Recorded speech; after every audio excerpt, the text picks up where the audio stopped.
Hello, everyone. That was cute. Goodness for Deb Cruz. I came running when I heard the intro coming. I was like, yeah. Hey, everybody. Welcome to our Sunday gathering for Sk'aliCh'elh-tenaut's Legacy. TokiTV, thanks for being with us. I'm looking forward to today talking to Heather, and it's so cool to see Heather now that we got to meet in person because that was really special. And so I'm looking forward to our topic today. And but let's go around, just quickly check in with everyone and see how everyone's doing. Ma, how are you in your cool Beatles shirt there?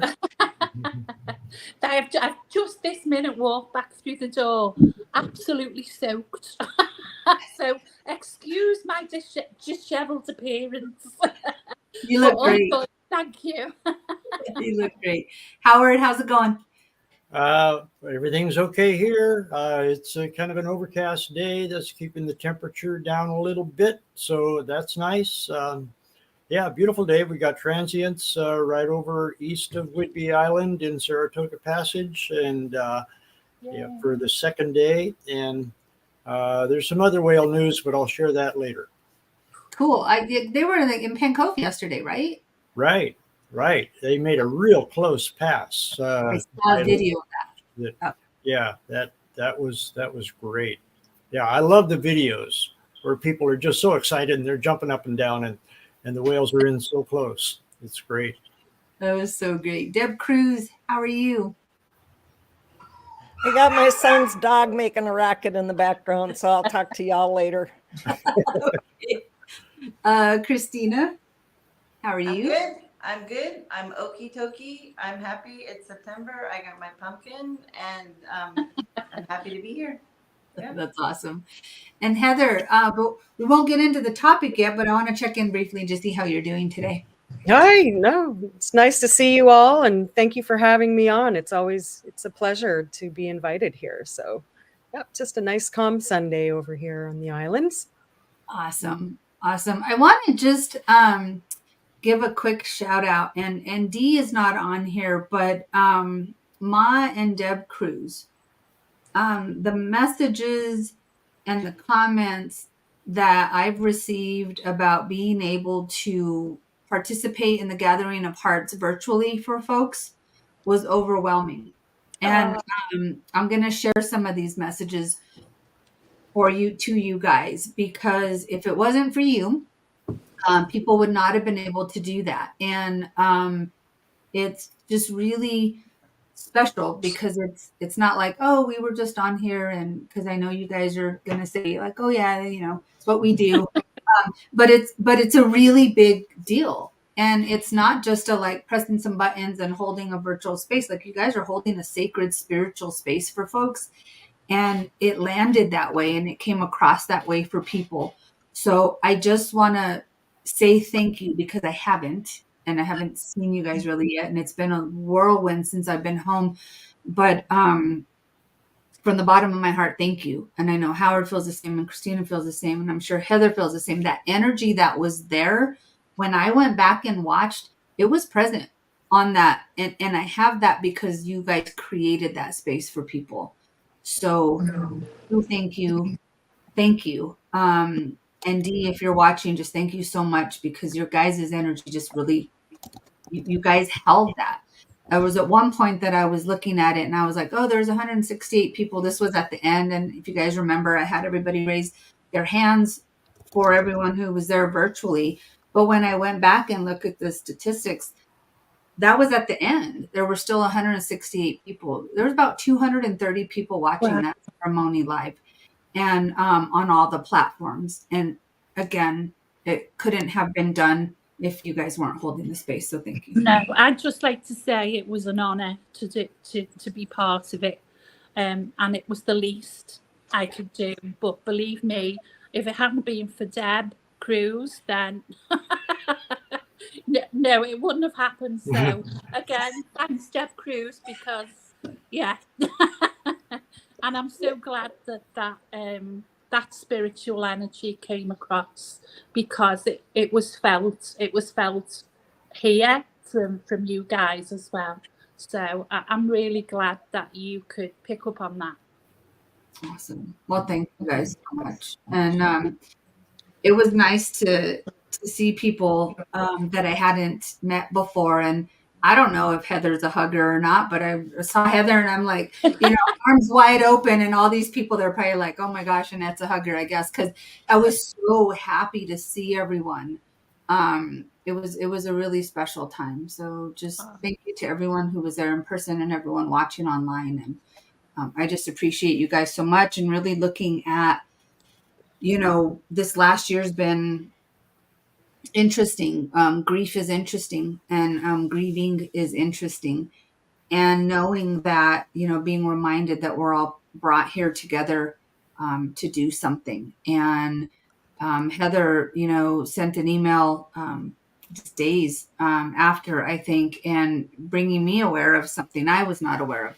And so that's why I've asked her to come on today, because there's stuff happening or proposing to happen in their habitat. And we all need to talk about that. So Heather, I'm going to kind of just turn it over to you. And if you can just tell us what this is, and also if there's anything we can do about it.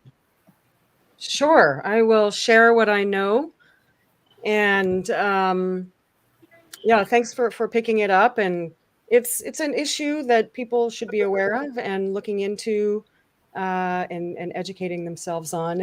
It's certainly an impactful occurrence here. So I'll just start by saying that Orcas Power and Light, OPALCO, is an electric co-op that serves power in the San Juan Islands to San Juan County. And they, just a little background on them, they're very industrious and ambitious. And they, in regard to the Southern residents, have not prioritized them. In 2019, they adopted a pro-dam resolution that was going around the region to support preserving the Snake River Dam's hydro system just in advance of the 2020 CRSO EIS that was a pretty shaping document for the region and the hydro system and the Snake River dams. It was pivotal. So they adopted this pro-dam resolution, and many owner members caught wind of this. They didn't follow protocol in the beginning and let them know that this was not acceptable. And OPALCO was pretty well forced to rescind the resolution. And when they did, in the same breath said, we've heard you, we're going to rescind this resolution, but that doesn't change our thinking. So they're not thinking about the Southern residents. We know that.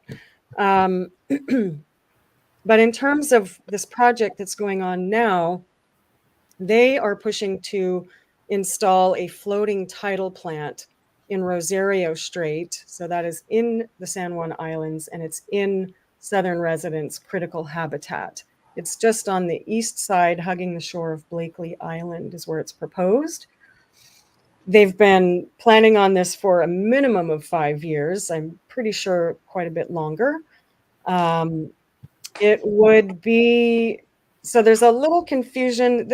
They've got a memorandum of understanding with an outfit called Orbital Marine in Scotland, and they have been producing these floating tidal plants.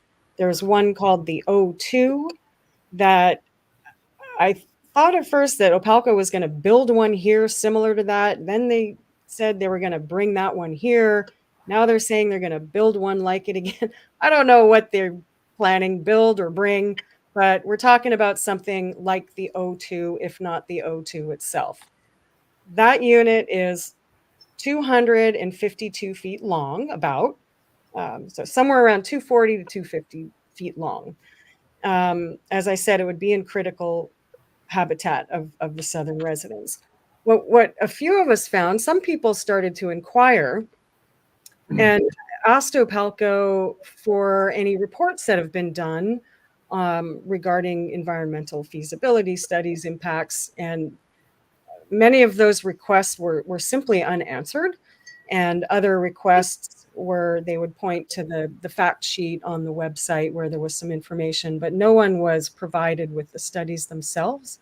Although studies were found. A few studies that have been done have been found.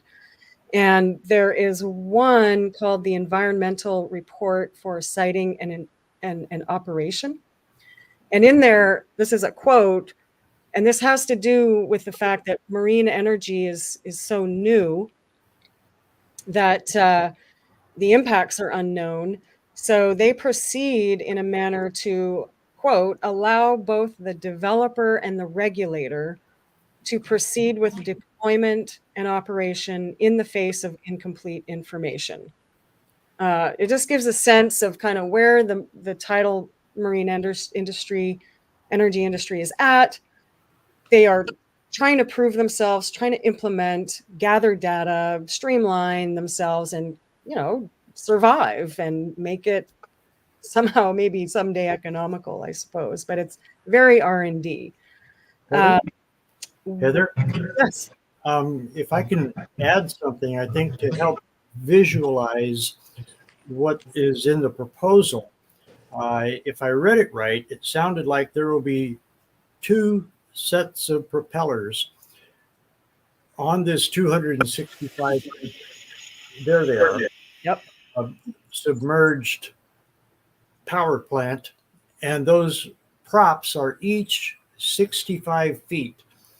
If I read that right, and that means that's the business end. That's what will cut through the water and anything in that water for that entire radius at a, you know, not at, you know, airplane propeller speeds, but at the speed determined by the tides.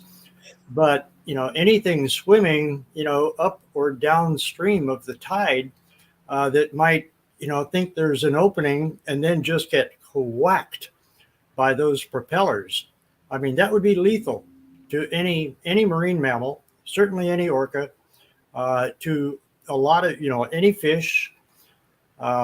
So I mean, that really is the lethal end of this proposition.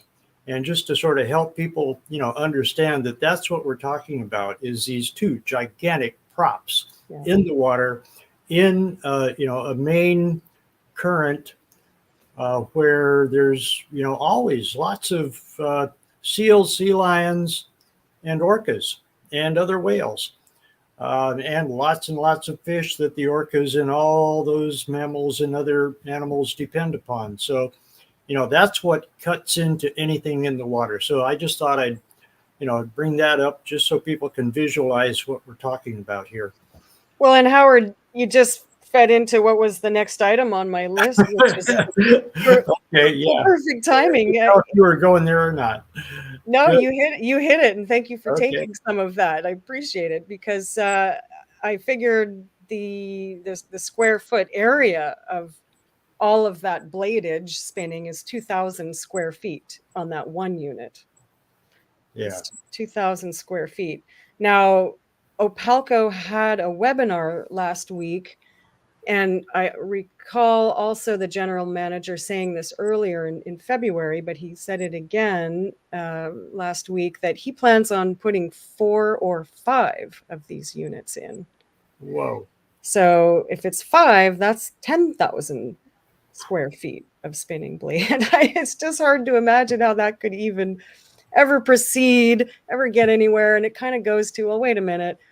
You know, I'm an owner member of Opalco. I really would kind of prefer that my utility maybe put its resources into something a little more feasible than this. This is a lot of time and years have been sunk into this, and so there is that. But and on top of it, if you take the entire amount of power in a year that Opalco uses, which is about 220,000 megawatt hours, that's 1 megawatt unit, it would produce about 5,000 megawatt hours, and that's like 8 days worth of a year.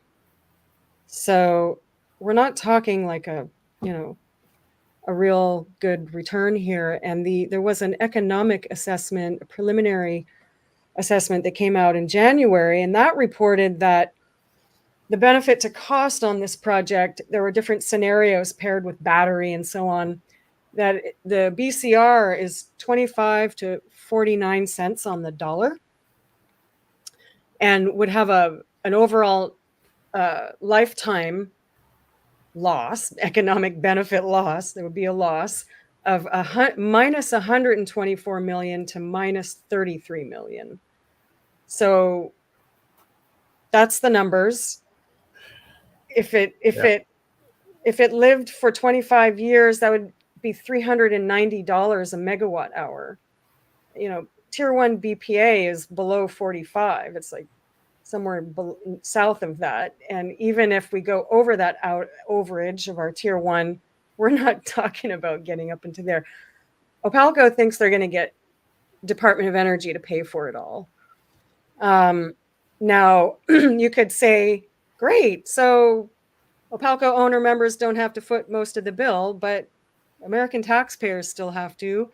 And those dollars could be used for investments that, you know, actually bring us progress in renewables development, in wise grid development, demand response, energy efficiency, you name it. So no matter how you slice it, there you go. I have other things I can share, but that's kind of it. Yeah, those funds could go to replace the services of the Snake River dams, to build up the railways and roadways and the irrigation, so that the dams could come out. I mean, you know, we need some money for that too. So yeah, I mean, it's misplaced funds. It seems like it's just this almost mindless enthusiasm for any kind of alternative renewable energy source. And so, you know, to a bureaucrat somewhere, you know, it may look good in a sketch, but when you meet the real world, it you know, the damage, the harm done is just, you know, incomprehensible, and it doesn't pencil out even economically. Mm-mm. So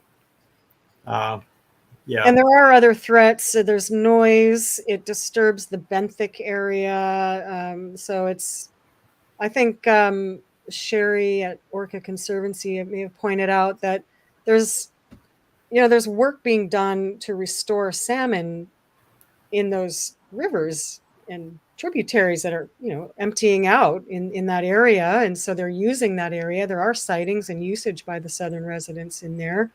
And so then you're setting that work back. You're setting that restoration work back. But there's and I mean, again, I think that, well, there's also, there was an environmental compliance study done 2021, I think by PNNL, the Pacific Northwest National Lab, if I'm correct. And you can only find the abstract online. And so I presume that a compliance methodology study would map out what regulatory hurdles you need to deal with, what agencies, what's feasible, what's not, and so forth. And Opalco is not sharing. It says that it's available to the public. Numerous people, including myself, have tried to order a copy from the federal agency responsible for sharing it. They do not reply. The phone number on it goes to a corporate sales company. Like nobody's answering. Opalco claimed that they even haven't received it. And I would really wonder whether or not that's true. Why would Opalco not have received a compliance methodology study that's been completed for their project? Right. So there's a lot of unanswered questions. It all reminds me of a project that we actually were participating in as marine mammal observers. I'm thinking about 12, 15 years ago. I don't recall the exact year, but there was a proposal to put in a tidal power project, which would have been propellers inside of a cowling, but submerged at Keystone, right there in Admiralty Inlet, where there are very strong tides, and a whole lot of seals and sea lions, stellar in California, and of course, orcas going by all the time. You know, we did our observations and then weighed in against it. and it was just dropped. That it just not feasible. I don't know what the grounds were exactly. They just retracted the proposal, and we never heard about it again. So I think that's likely what's going to happen here. But because we're voicing the downsides and our opposition to it, so I think hopefully by creating this controversy about it, that'll stop it. So thank So you. there's several questions in the chat regarding EISs and seismic studies and things like that. So do you want to address the issue of studies other than the fact that you can't find the compliant study? Right. That's the issue. It's very difficult to get information. And also, someone had contacted Orbital Marine because Opalco wouldn't provide the information. And so they tried Orbital Marine, and Orbital pointed back to Opalco and said, ask Opalco. So it's just not very forthcoming. Mhm. Well, it seems to me like we need to do something like make the whole Salish Sea a natural preserve. I know that's like a really tall order, but isn't I mean, you know how Obama did that with like a place in Hawaii in the ocean, like because all this stuff. This is just one of the things. There's a lot of things going on, and like if we did that, it seems like it would just kind of blanket the whole everything. I mean, am I crazy? So, any ideas about how to do The that? San Juans, I believe, have already been designated a Critical habitat. not critical habitat, but national monument. Monument, That's on. but a preserve. I have to double check it. That might be a portion of one of the islands, maybe. Yeah, that's a good question. Yeah, I mean, I think that Christina goes to what Howard was saying. I mean, it's the whole thing just may not be feasible. I mean, considering, and so why is this happening? Number one, what are they really trying to do, or is it just taking a shot? But it would be nice to have those questions answered. When Opalco did its webinar, there were some representatives from the tidal industry, I think maybe Orbital, and we owner members and other attendees were only allowed to put questions in the chat. We couldn't have dialogue.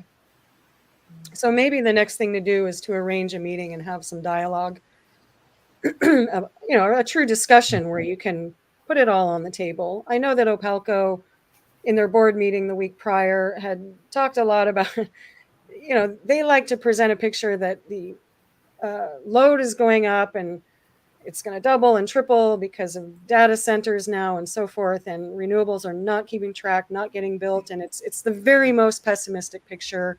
It often leaves out other inputs like independent power development that's going on. They usually just don't convey the fact that the load projections are projections. They're somebody's wish list. They aren't necessarily baked in. They're not necessary for citizens to have their lights on. It's industry. It's this, it's that. And there's a whole other side to power planning that really doesn't always correlate to the sort of case that they're trying to make to justify this. And if you have a cogent discussion with everybody in the room and put your stuff on the table and it's facilitated in a neutral way, you can sort of, let's just get down to it and find out what's happening here. It's not about disparaging anyone. We are all stakeholders, and this is just about discussing the reality. That's all. I think it's about just, our incentives, our national motivations. What do we want to do? And a whole lot more can be done in terms of decentralized renewable energy, solar panels and wind energy on buildings and parking lots and over railways and in so many different places. And that just needs to be promoted by every layer of government, basically. And that can happen. and that can change those projections entirely.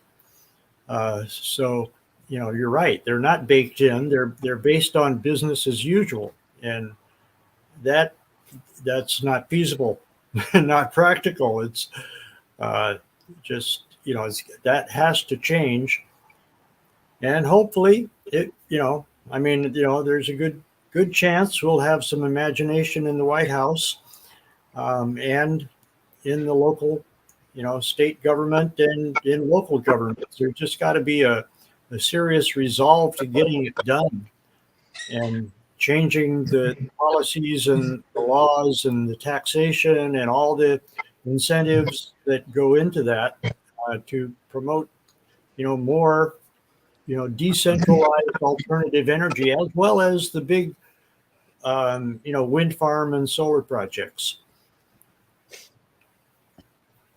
They all need to be done, and that'll change those projections entirely. I think that what you're saying, Howard and Christina, it just makes total sense. That if they want to put them somewhere, put them anywhere else other than a protected area. And, how do we protect on a bigger basis, a broader basis? And I think Christina's idea would be absolutely ideal, that, we do need to create a sanctuary. There's one more thing I also needed to mention, which is that currently it's sort of all in lead up phase, and there's another entity. It was Maine, but it might be Alaska now, which is a competitor for the support from Department of Energy to receive, I don't know, $6 or $7 million.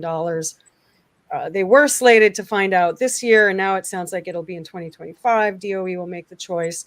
So the project may not move forward if they don't get this money. Just going to what Mob was pointing out. They've already spent a few million, but who cares? Yeah. That's typical. I mean, I don't like to sound like, the NIMBY naysayer trying to shut down industry and shut down the world and turn everyone's lights off. This is not what it's about. Tidal Power is like some of the most expensive, least producing, most highly damaging and uncertain. I mean, it's just, let's get our marbles together. That's all. It's case by case. And thank you. You've taken a good long look at this whole proposal and what it might do and where it is, where in the process, in the whole, proposal to EIS, to local support and all that.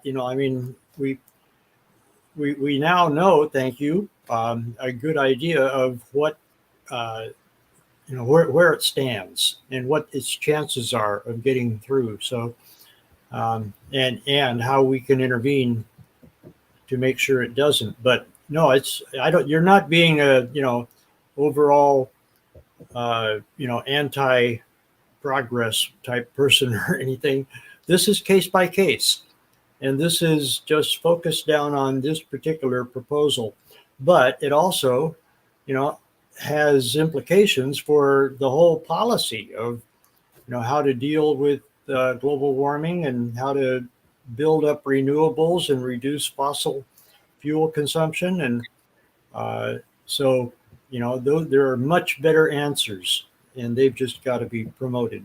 I can tell you one thing that I believe needs to happen. Number one, the power planners, the policy needs to come from the work of power planners, not the other way around. And that's how it is now.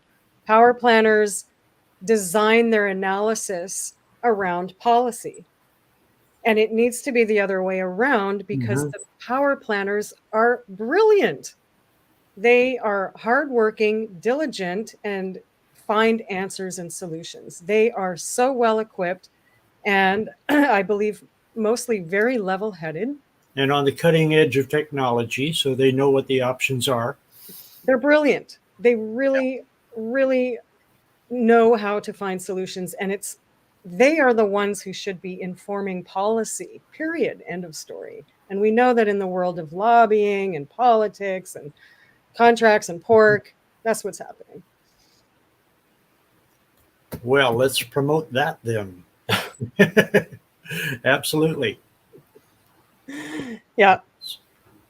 Yeah. Tell your politicians, because we excuse me, we do have the Northwest Power and Conservation Council, and they do regional power planning. It is 4 states, Washington, Oregon, Idaho, and Montana. 1 second, I have to sneeze. I had a sneeze. Bless you. And there are 2 political appointees sit on the from each state, so 8 in total. 2 from each state are appointed by the governor to direct the business of the Northwest Power and Conservation Council. There are other entities that do power planning in the Northwest, but this is kind of the hub, and they take everything into consideration. And folks should tell their governors, tell or contact that rep directly and say, listen, we need to start listening more to the power planners. They're the ones who have the answers. Excellent. What a great idea.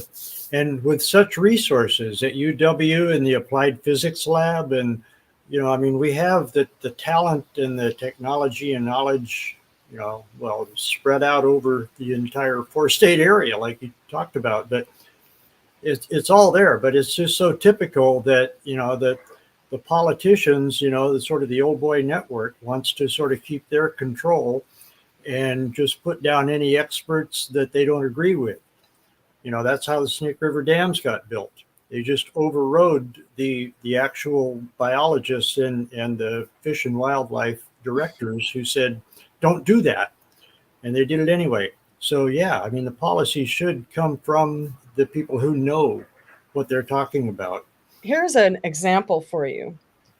There was a planner at the council last year, and they had been working on some analysis to find out what happens to the entire system when homes are more resilient. And they just took one facet, being extra insulation. And so they were studying how this could reduce the need for peak power, building new generation, I mean, all the way down the line, right? And they were discussing this to the council members, and one of the appointees might have been Idaho. It was either Idaho or Montana, and this guy literally said to them, "I just want us to turn on the diesel generator when we need to. So don't waste your time studying this." I mean, this is. Yeah, just back to business as usual. Don't even think about alternatives. So case in point to what you're saying. Yes, exactly. That's how it goes. I know Deb. I'm sorry, I'm hijacking, but I know Deb knows that she's has good close contact with some tribes, and in regard to whether they've been consulted or not. I mean, that's a whole other side. She's shaking. Really?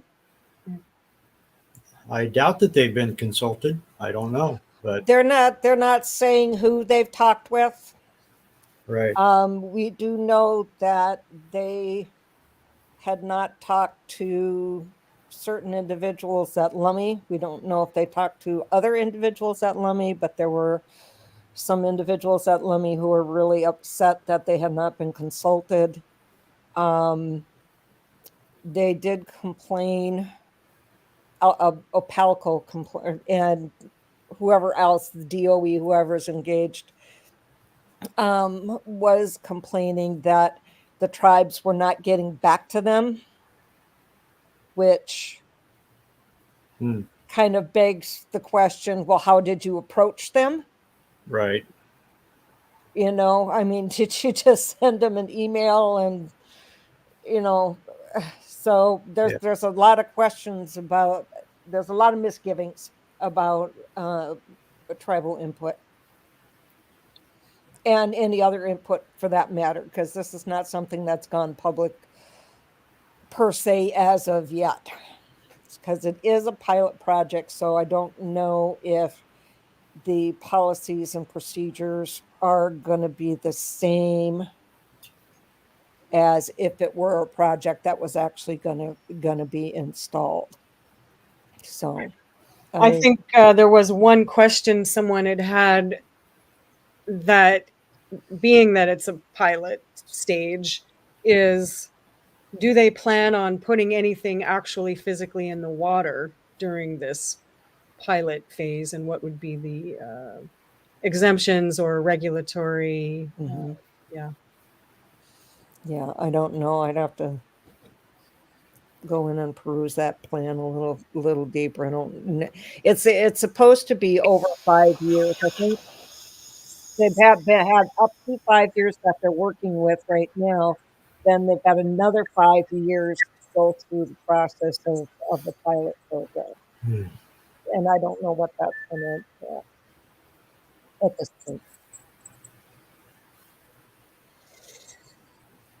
It's this, like Heather, the learning from the mistakes, right? Like we can't afford for this one to be to learn from a mistake here. Like we just anywhere. I mean, it's not like just, but I know that there's very few places that you were talking about, like that the current, that could provide. So it's not like they could just go and put this anywhere, but this one is just it's I know it seems simple for me to say, like, it just seems like a no-brainer that this is not a good idea to try this here. It just seems so, but just because I think that doesn't mean that, everyone else thinks that, but it just seems like a no-brainer. Like this is not a place for this kind of test. Like this is not okay. This is not okay. Right. So the actions that we can do to oppose this is to contact just our local government, or the governor for Washington. What are the plans of action if you are opposed to this, that you would suggest? Well, contact Opalco, especially anyone who's an owner member, lives in the San Juan Islands. And I would remind or tell people that co-ops, maybe I did this already, but co-ops are owned and controlled by their members. Right. So, that's one thing to remember. But anybody can contact Opalco. I mean, this is an impactful issue. The governor, Department of Commerce, the energy office there. Yeah, you said that. You did say that. I would think also the San Juan County Commissioners and the San Juan Marine Resources Committee. Not that they have direct governing power, but their voices definitely should be heard. They should look into that, and if they weigh in against it, that can help to turn the tide, so to speak. And if people do contact the county level people, do make sure to explain the economics and the amount of power this thing will produce, because they typically are not very well equipped to have informed discussions with Opalco on those matters. And so state level would have an easier time of that, because they would know. But yeah, I agree. Contact county. Mm-hmm. I wonder, Heather, I think you would be the perfect person, but I would be willing to help if we can figure out a one page or even a half a page of talking points, like about that, right? The cost and all of that we can share with everyone who's watching and anyone else, just like so that folks have the information they need to go and talk to other people about it. Like we're saying, it's really important to talk about the economics of it, but just like a one page or even just a bulleted few things that we could focus on for talking points. Sure. Yeah, absolutely. All right, Yeah. cool. And I think this is a good thing that people should be discussing. And I know that the Orca people we need to hear from them. And Howard, I'm not, I have educated myself on the Southern residents fairly well, but I'm by no means a scientist. or a head of an organization in that regard. So I always try to ask double question myself. Is this a threat to the southern residents? I mean, it seems like it's a yes. Sure. Maybe you could. Well, it's definitely on Orca Network's radar, and we're looking into it, and we'll weigh right in as soon as we know who to talk to. And I mean, it's already time, so I think a letter to Opalco would be a good idea. So yeah, I think that'll be forthcoming. Awesome. I just know for so many people who are just now learning about this, please go in and do some research. But the more information that we can provide people, the better to get out there and be able to. That's what we're about, right? That's what we're about here. Like, all of this is being brought to your guys' attention because it's something new for me. It's probably new for a lot of people who are going to watch and just sitting around having coffee at work, like, talk to people about this. Like, hey, do you know? Did you know? Like, this is what's going on, because people don't know. And if they're not consulting with the scientists and the orca experts and all that when they're trying to move forward with something like this, like, it's just not okay. And I mean, we know what to do, right? Positive activism, write some letters, but let's speak from facts. So let's get the facts out there that we can, so that people can do that. And let's educate folks, and people, we could do a little video or something, because people are visual, and a lot of people don't have the time to dig deep into that and come up with their own. So let's give it to them. So Heather, I mean, you're well, but even if you just sent me a bunch of stuff and you want me to put something together, I'm happy to do that. And we just got to get it out there. Sure. Yeah. I mean, I've just looked through the reports. I'm trying to just take the statistics and the numbers that are being provided by this information. It's not about cooking something up. It's let's just look at these numbers and have a discussion. I think what really stands out in many ways is that, or in a big way, is that there is a huge recovery effort going on for the southern residents. And to plunk 1 or 5 of these things in their critical habitat is really counterproductive and isn't. I don't know if you could show the picture again, and the one with the arms in the water, and maybe Howard could explain like how big one of the southern residents is. Maybe the one that's underwater, the one where there's with the 2 big props. Yeah. And you could say, Howard, how big would a southern resident be in relation to this? There would be about 3 southern residents lined up on each one of those props to equal the length. So this is just monstrosity. It's just huge. So those props will go through, and sure, they've got echolocation. They may see what's there. They may be able to dodge, but they may not anticipate, because it's such a totally novel introduction into their world. They may not know that those are spinning blades that would definitely chop them if they hit them. Yeah, it's just huge. I mean, really, from tip to tip, you could put 6 orcas. So that's nuts. I just thought of something else. In the environmental siting report, entanglement was one of the issues, and they said that it's not a problem, but stakeholders keep raising it, and that's for the tethering lines. But looking at this, there are whales who are already have an entanglement, and say they're dragging some long line. What if that got tangled up in this? Well, yeah, I mean, it's got to have a whole lot of cables down to giant anchors, and those are hazards. Sure, well, especially for baleen whales, for humpbacks and minkies, any other baleen whale that comes in. they don't necessarily, keep a sharp eye out for those obstructions in the way. So they could, have a lethal encounter with one of those cables very easily.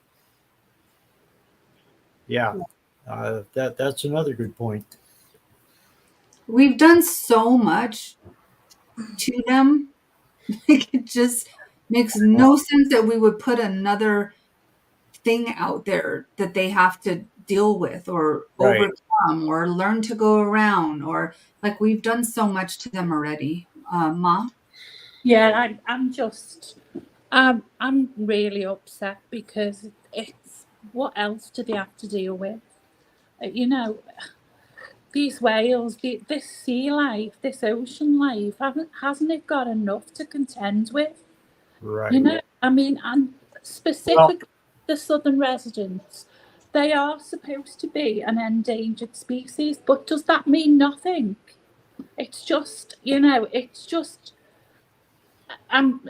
to use a good old Scouse term, I'm gobsmacked how you can even think of it. And it leads me down the rabbit hole where I have to think it's all about the money again. But Sure.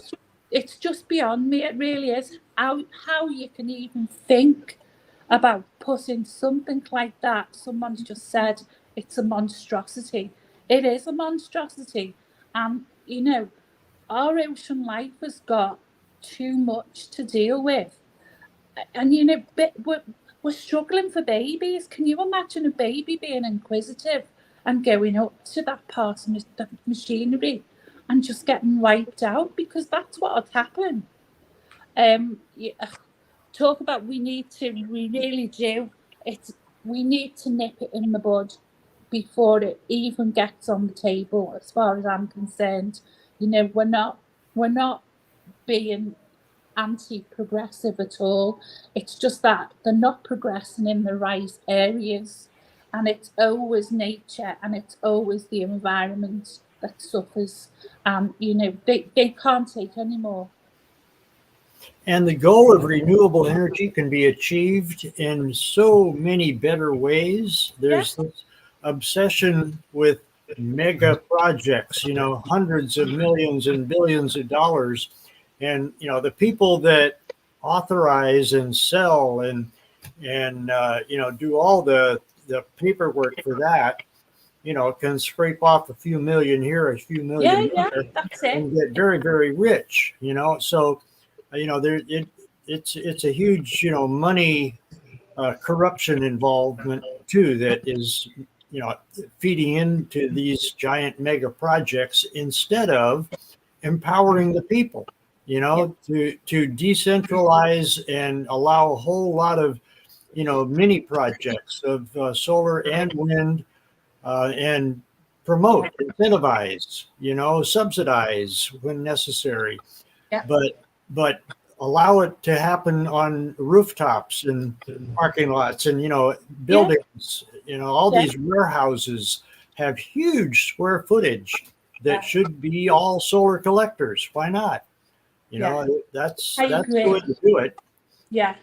One other point of contact would be the Department of Energy itself. Write to Secretary Granholm, write to the Water Powers Technology Office and say, cut it out, guys. This is ridiculous. Send them some information on the critical habitat and say enough. Right. Yeah, well, we just need to share the information, like you said, Heather, because a lot of people don't know. I didn't know about this. I had no idea about this at all. And a lot of people don't know about the dams either, and the destruction. So the best thing you can do is share this information so people are aware, because that's what will stop it and get people writing to these people. Yeah, because we can do it. We can do it. Right. So again, thank you, Heather, for coming on board here. I mean, you're a tremendous spokesperson for removing the dams, of course, but also this project here. So that's what we need. Thank you. I don't want the Southern residents to go extinct. It is wrong for the Southern residents to go extinct. They do not need to go extinct. We can fix it. Right. And that's what I'm doing. I cannot live and watch that happen. We have so many options. We have Yeah. so many options. We don't need to do this. We can all thrive. I think Nature. we're all right with you there. Yeah. Yeah. And nobody should be able to just turn a blind eye to this when No. they know about it. So we got to get it out there because it's just like we said, it's like you said, Ma. I mean, they're endangered species. Like, does that mean nothing? Does that mean nothing? Then we're going to sit here and use them as test subjects? No, Yeah. like no, not okay. Ugh. Yeah, it is about showing up. It's right now in the power sector, the people who show up are the consultants, the utilities, the trade groups. Those are the people who are in there getting their needs met. And a lot of them don't know better. It's just their world, they're very disassociated from these environmental issues, and they've got deadlines and power to serve and yada yada. So they're in a very different world, and it's time to connect. It's time to show up. It sounds boring, but I'll tell you, there's some very interesting things that go on in those meetings. And I would encourage anybody who's interested to show up and learn more about it. Pick up the call. A lot of them, the phone, a lot of them will talk to you. And it might be, really, really amazing for them to start hearing from more people and say, wait a minute, I know there's a better way. And I'm worried, and let's Yeah. look at what the other options are. It could make a big difference, and everyone come together and discuss things and not like at odds with each other. Just Yeah. engage. Where do we go, Heather, to find when these meetings are? Where do we go to find out another webinar or? Well, unfortunately, on Opalco's end, I don't know if they don't. They can choose not to let non-members attend the board meetings. But if you are in the San Juans, then you can attend the board meetings. That's number one. Number two, can request your own meeting with Opalco. The Power Council meetings are open to everybody. They're a model that way. I mean, anyone can show up, participate. There's time to talk. There's different meetings where you can have dialogue. You can schedule calls with them. All their information is available. If you go to nwcouncil, might be .org, I forget. And they have a meetings page, and every meeting is listed, and there's an agenda and materials. And it takes a while to get acquainted, but you could call the director of power planning and say, hey, I live here, and this is going on, and I'm concerned, and I just want to know what to do about it and express myself, or just point out, these are my concerns, and I'm a stakeholder, and I want you to take this into consideration. They will listen. One of the things that they recently talked about was, and this has been chronic, is they put out reports, do evaluations, and come up with like a risk of the reliability of the Northwest power system, or the West, the whole West. And it has like, they're allowed a small percentage of possibility of outages. And that's so that you don't overbuild the system. You don't want a system that it has no % chance of outages, because then it would be far too expensive to get there.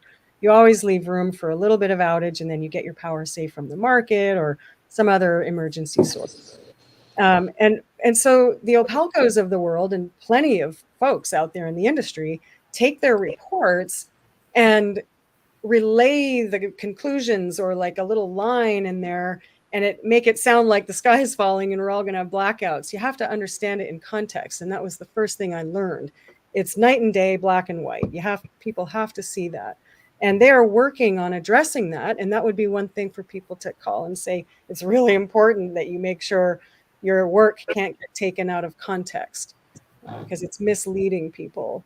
The Bonneville Power Administration meetings are open to the public. Anybody can join any one of those and listen in and have dialogue. So anyway, I'm happy to, give more guidance if anybody's interested, and write up a list.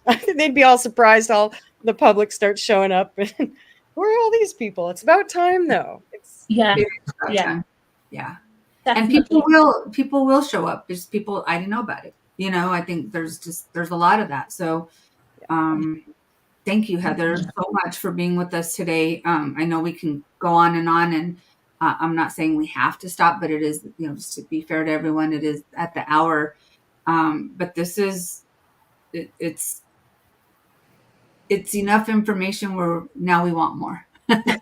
You know, and that's good because we need to do something, and none of us should know this is happening and just carry on like it's okay, because it's not okay, and we've seen too much for them. And you know, we're all about, you know, breaching the dams and saving our family. We need to protect them, you know, in all the ways that we can. And this sounds like one way that we can get involved and speak for them. So speak up for them, I should say. Yeah. Yeah. Cindy Barker just noted about doing a Zoom meeting. Yeah, absolutely. I think there should be a learning session, and yeah, absolutely. Let's And do it. I have a question. Do you think I think it's a great thing when people from out of state and even out of country contact these people, like, because, you know, on behalf of the Southern residents. That's still a really good thing, right? I mean, I always tell people that, you know, so then it's like global, you know, it's like we're really on top of this, and we're not going to let them go extinct. And Especially with the tidal industry, which is a global community. I think you're onto something there, and that reminds me. It would be helpful to perhaps find some experts in Scotland who might be knowledgeable about the orcas and whether there have been interactions with those tidal plants and anything. I mean, people can't seem to find information. So if anybody out there knows some orca people, marine Yeah. life people, I do, yeah, definitely, and I will do. I'll speak Mhm. to them. Yeah. Yeah, great. Okay. See what I can find out. But, you know, Mhm. thanks, Heather, because I really truly believe that, you know, forewarned is forearmed. And so if we're aware of it, then, you know, we can start to act. But I didn't know anything about it. So thank you. Yeah.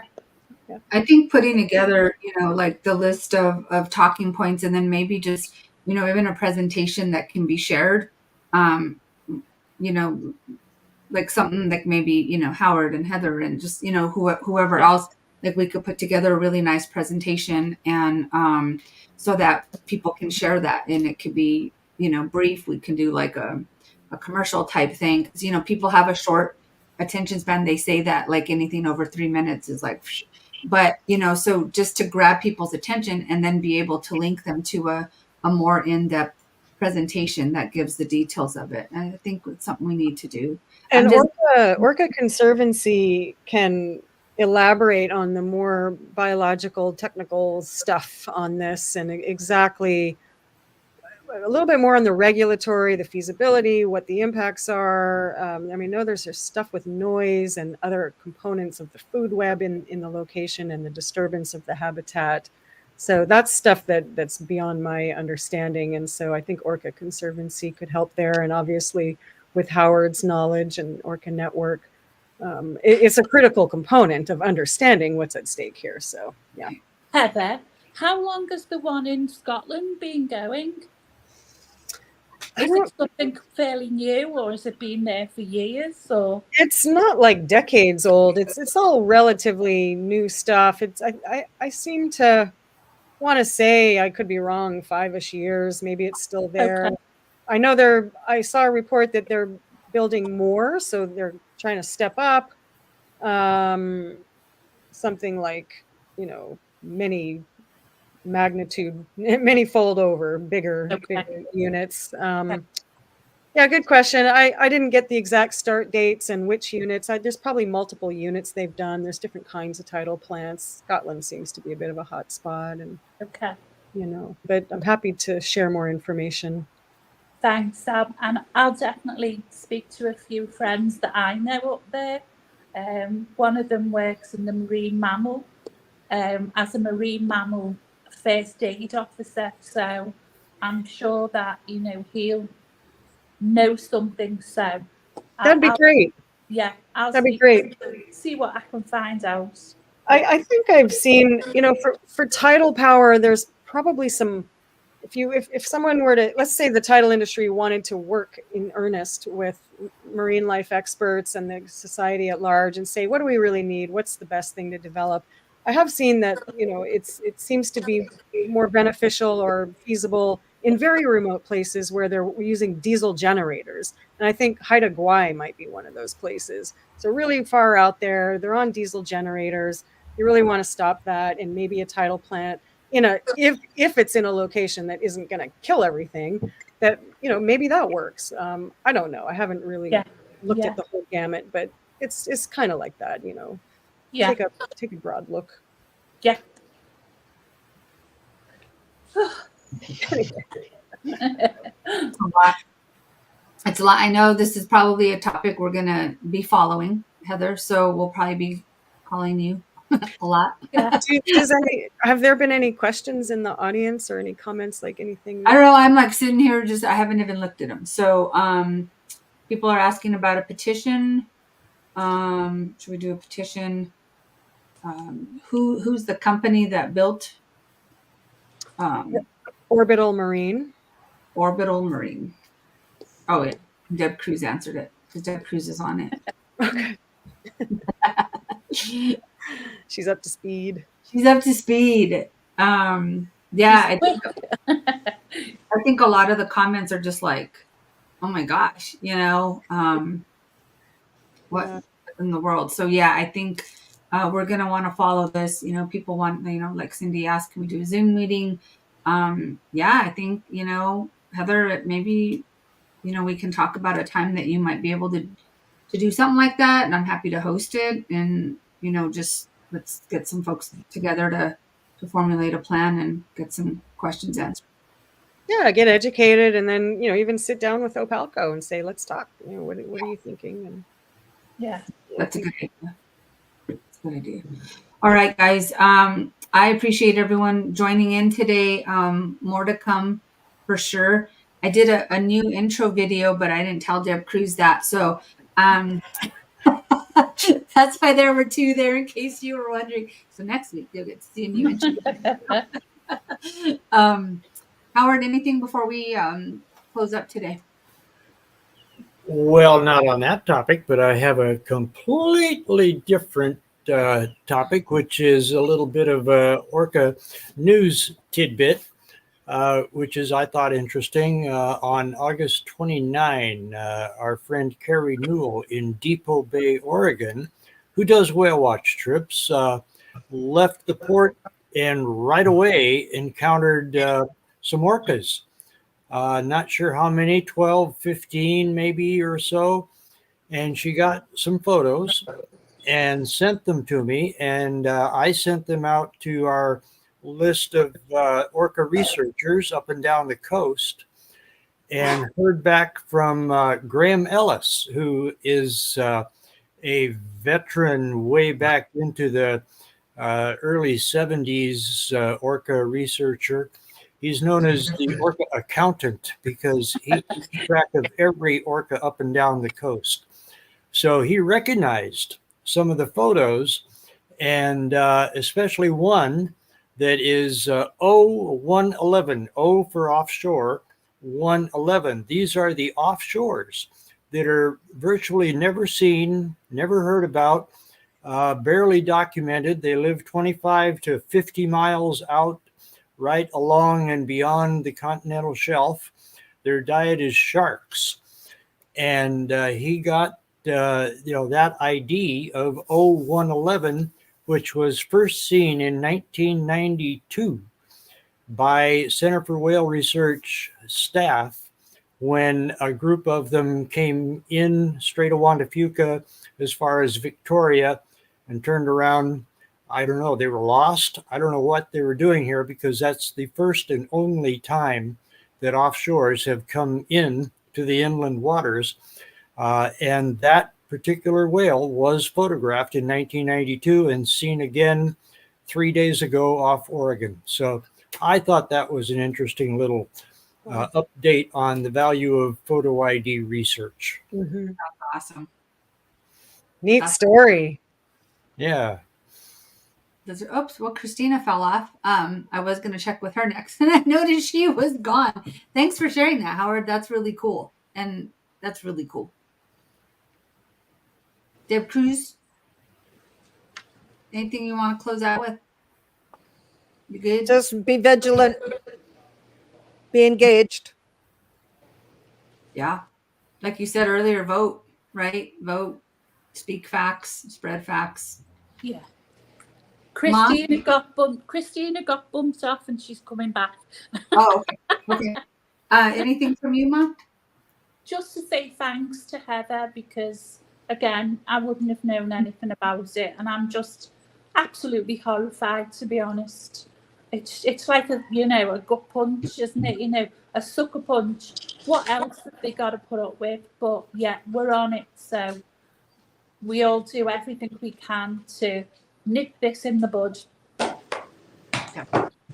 you, Mel. Thank you, and I'm glad I just could come here and share. Thank you. We're gonna definitely want updates, so we'll have you, come on periodically if you can, even if it's just for a quick update, or share some. If you're not able to come on live, just maybe share some, and you're in the conversation, and I really appreciate that. Christina, anything from you before we close? No, I mean, I'm just really happy that you're sharing this information with us, because we're gonna get on it. And that's what we need to do. I mean, I'm always surprised at how many people don't know anything about the dams and that. So I really appreciate it. Yeah. Speaking of getting on it with the dams, Christina, you want to tell us what some of this is all about?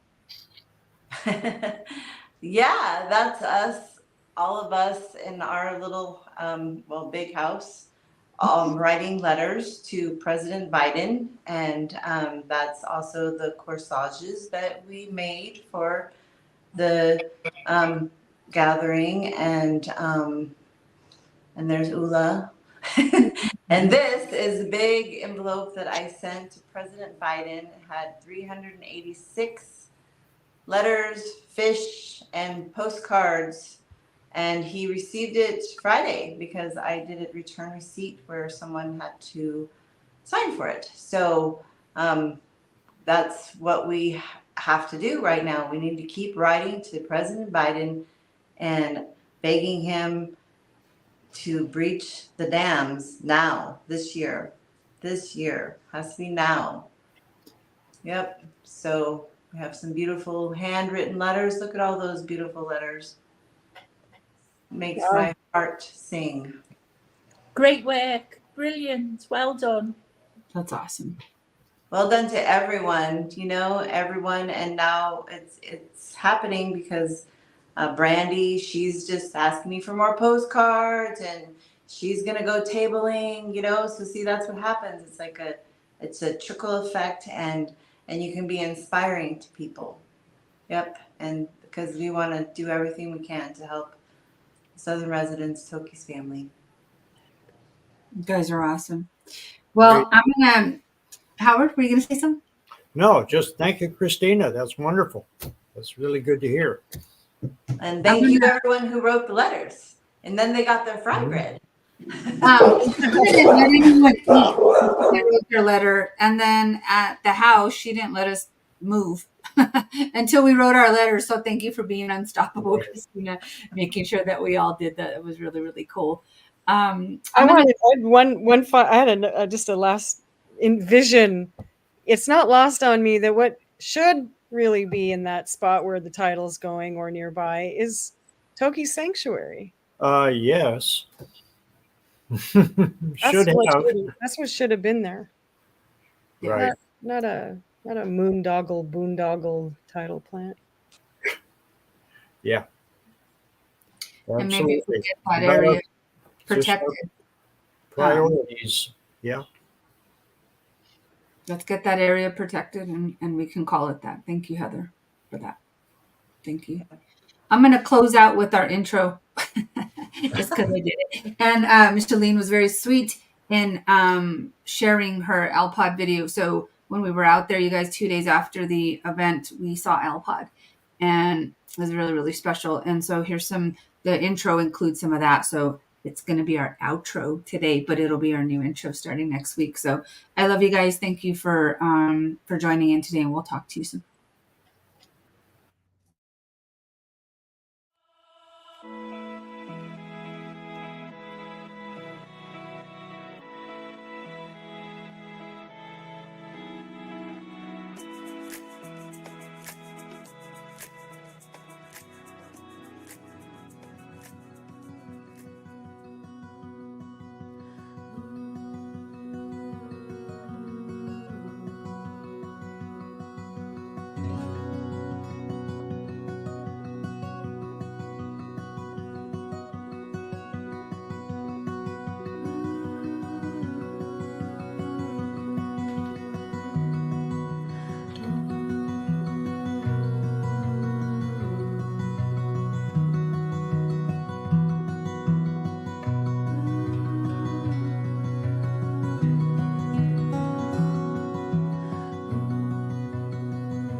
she belongs,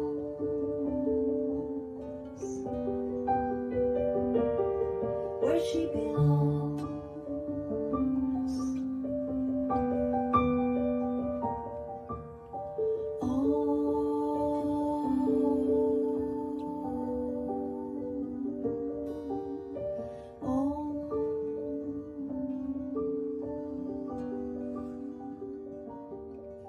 She